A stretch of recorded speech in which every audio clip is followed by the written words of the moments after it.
We should not avoid thinking about the death and the sufferings of the death, first of all. We should, as a spiritual practitioners, we should not push it away, because that's not something that we can avoid, actually.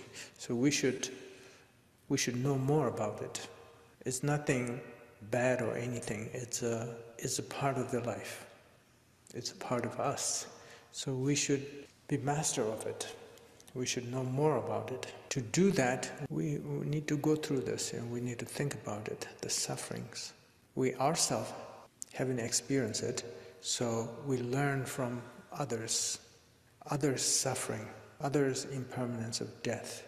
So that's why we go through the family members and friends of family members and their family members and their friends.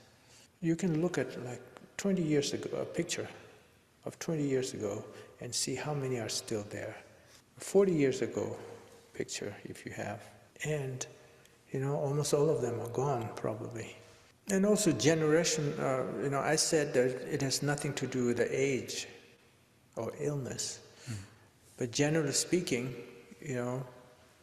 generation by generation, the older you are, you saw a lot more people die. So think about the sufferings.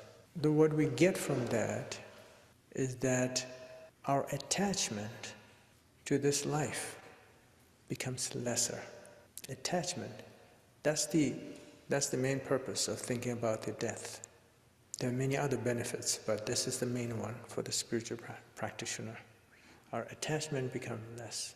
And the fight that we have every day for things, between husband and wife, or between maybe co-workers, or between friends, or family members, it becomes something that you used to think is so important. Suddenly you find that it's not that important.